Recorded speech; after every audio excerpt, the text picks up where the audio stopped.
इस वीडियो के अंदर बात करेंगे क्वांट म्यूचुअल फंड्स के बारे में। उन्होंने अपने लेटेस्ट अपडेट में बताया है अपनी फर्दर स्ट्रेटजी, फ्यूचर स्ट्रेटजी के बारे में, तो उसको डिस्कस करेंगे और अपना टेक जानने की कोशिश करेंगे उसके ऊपर। कल भी हमने क्वांट म्यूचुअल फंड के बारे में बात की थी, जहां पर हमने देखा कि काफी सारी न्यू हायरिंग इन्होंने की है, उसको लेकर भी एक कंफ्यूजन है लोगों के अंदर, उसके बारे में भी बात करेंगे। इससे पहले हम बात करेंगे कि जैसे मैंने आपको बताया मेरी जो स्मॉल कैप के अंदर फंड्स के अंदर होल्डिंग है, तो गिरावट के बाद हमने देखा कि रिकवरी हुई। तो किस फंड के अंदर रिकवरी सबसे तेज मिली है वो मैं आपको बताता हूं, और किस कब फंड के अंदर रिकवरी सबसे खराब रही है अभी तक में। मैं बात कर रहा हूं सितंबर में, जब मार्केट गिरना शुरू हुआ तब से अभी तक जो मार्केट के अंदर रिकवरी हुई है इस टाइम पीरियड की। तो इस टाइम पीरियड में HSBC जो म्यूचुअल स्मॉल कैप फंड है वो सबसे आगे रहा है मेरे पोर्टफोलियो में। जो गिरावट हुई थी, क्लियर है, जो गिरावट हुई थी उसके बाद जो रिकवरी हुई है, तो टॉप से जो ये फंड गिरा था ऑलमोस्ट उसको इसने क्रॉस कर लिया है। टॉप को 1-2% से नहीं क्रॉस किया, लेकिन लगभग टॉप के अपने बराबर आ गया है। तो HSBC ने सबसे तेज यहाँ पे रिकवरी दिखाई है। Next SBI small cap fund ने काफी अच्छी रिकवरी दिखाई है। थर्ड नंबर पे निप्पॉन स्मॉल कैप फंड, उसके बाद axis small cap fund and quant small cap fund जो है वो रिकवरी के मामले में सबसे पीछे है मेरे पोर्टफोलियो में। तो मेरे पोर्टफोलियो में यही चल रहा है, बाकी आप अपने पोर्टफोलियो का बताना। इन पांचों फंड में से एक बस HSBC है जो कि पॉजिटिव में दिख रहा है। जो 27 सितंबर के का जो गिरावट हुआ था उसके बाद के पॉजिटिव में, मतलब वहां से जो गिरा था उसके लेवल पे पहुंच चुका है, बाकी सब उस लेवल के नीचे है। हाँ, उसके बाद मैंने कुछ कुछ पैसा इन सब में से कुछ कुछ फंड्स में डाला भी है, तो उसके कारण भी थोड़ा अंतर हो सकता है, लेकिन ज्यादा अंतर उसके कारण नहीं होगा। जो रिकवरी का प्रोसेस है वो ऐसा ही है। अब यहाँ पे बात करते हैं, कल जो मैंने आपको बताया था कि 7-8 हायरिंग हुई है, तो कई सारे लोगों का ये कमेंट में आने लगा क्वेश्चन कि अब तो जो भी रिटर्न बन रहा था वो भी रिटर्न अब नहीं मिलेगा, अब तो उधर पैसे देने पड़ जाएंगे। तो देखिए, ये गलत फहमी है। आपका जो रिटर्न बन रहा था वही रिटर्न बनेगा। जो भी हायरिंग हुई है वो AMC में एम्प्लॉयज की हायरिंग हुई है, तो जो भी उनको सैलरी जाएगी वो जो AMC की इनकम प्रॉफिट होगी उससे सैलरी जाएगी। AMC की इनकम प्रॉफिट कहाँ से आती है? जो एक्सपेंस रेशियो आपका कटता है उससे जाएगा। तो एक्सपेंस रेशियो जो आपका कटता था वही कटता रहेगा। ऐसा नहीं कि एक्सपेंस रेशियो बहुत ज्यादा अचानक से बढ़ा देंगे, बढ़ा नहीं सकते, सेबी की गाइडलाइंस है। तो जो आपका जो रिटर्न बन रहा था वही रिटर्न बनेगा। प्रॉफिट क्वांट म्यूचुअल फंड जो कंपनी है उसका घटेगा।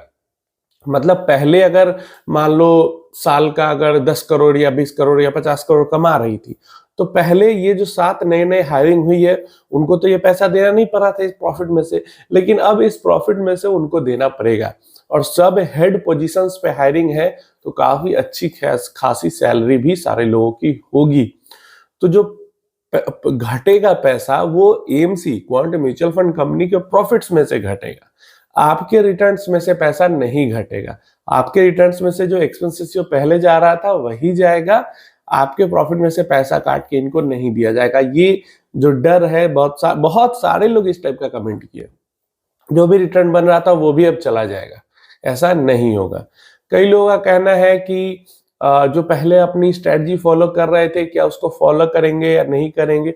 तो डेफिनेटली थोड़ी बहुत इधर उधर स्ट्रेटजी कर सकते हैं जो फंड मैनेजर है या जो भी की पर्सन्स वहां पे आएंगे, लेकिन जो बेस है वो इनका जो क्वांट मॉडल है वही रहेगा। उसी पे थोड़ा इधर उधर करके अपनी स्ट्रेटजी बना सकते हैं फंड मैनेजर, लेकिन बेस जो है जो AMC की स्ट्रेटजी है उसको पूरी तरीके से चेंज नहीं करेगा कोई। यहाँ पे देखो, संदीप टंडन जी अभी भी है फंड हाउस के साथ, भले ही और लोग आ चुके हैं लेकिन वो भी अभी भी है यहाँ पे। यहाँ से फ्यूचर के बारे में जो क्वांट म्यूचुअल फंड हाउस की तरफ से हमें अपडेट देखने को मिला है, वो देखने को मिला है, उन्होंने साफ साफ कहा है कि हम अर्ली थे इस क्रैश को या गिरावट को, वॉलेटाइल मार्केट को आइडेंटिफाई करने में। तो वो सही कह रहे हैं।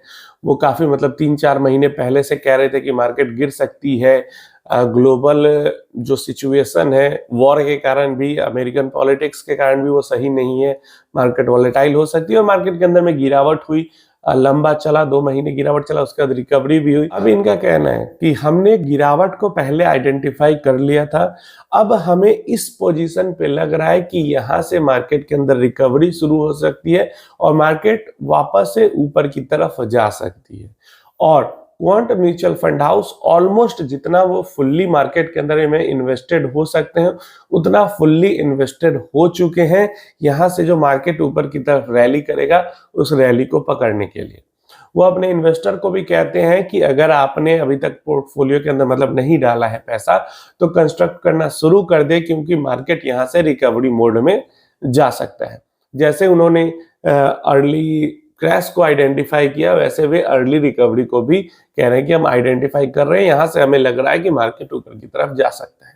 मिड नवंबर के बाद से भी ही उनका कहना है कि हम अब धीरे धीरे मार्केट को लेके एग्रेसिव हो रहे हैं, जो हमारा डिफेंसिव अप्रोच था वो अब खत्म हो रहा है और फिर से हम एग्रेसिव अप्रोच में आ रहे हैं। मिड नवंबर के बाद से ही अब दिसंबर शुरू हो चुका है। फ्यूचर के लिए यही इन्होंने कहा है कि जो हमने अपना मोड शिफ्ट किया था वो मोड इन्होंने वापस से शिफ्ट कर लिया है और अब फिर से हाई रिस्क हाई रिटर्न की तरह ये यहाँ पे इन्वेस्टमेंट चलने वाला है।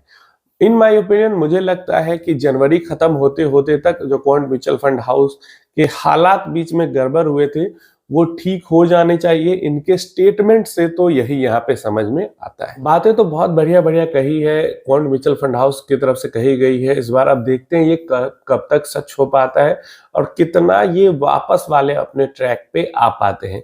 जो एक चीज कम से कम यहाँ पे सही हुई है कि जो वो पिछले 3 महीने 4 महीने से कह रहे थे कि हम अभी डिफेंसिव मोड में है, मार्केट सही नहीं लग रहा है, हम डिफेंसिव मोड में है, मार्केट सही नहीं लग रहा है, उस चीज को उन्होंने छोड़ दिया। उन्होंने साफ साफ कहा है कि हम मार्केट के अंदर में fully invested, almost fully invested हो चुके हैं और हमें अब लगता है कि मार्केट ऊपर की तरफ जाएगा और अब हम फिर से जो इस तरह के पास्ट में परफॉर्मेंस हमारी रही है वैसी परफॉर्मेंस फिर से हो सकती है। आपकी क्या राय है इसके बारे में नीचे कमेंट बॉक्स में जरूर बताना। मुझे ये नहीं लगता कि पूरी तरीके से जैसी पास्ट परफॉर्मेंस इनकी नहीं रही है वैसा हो पाएगा, लेकिन हाँ जितना रिटर्न बनना चाहिए अबव एवरेज रिटर्न जरूर ये फ्यूचर में दे पाएंगे, ऐसा मेरा मानना है। आगे आप अपनी राय इसके बारे में नीचे कमेंट बॉक्स में जरूर दे देना। आपका कोई क्वेश्चन क्वेरी है तो वो भी नीचे कमेंट बॉक्स में पूछ लेना।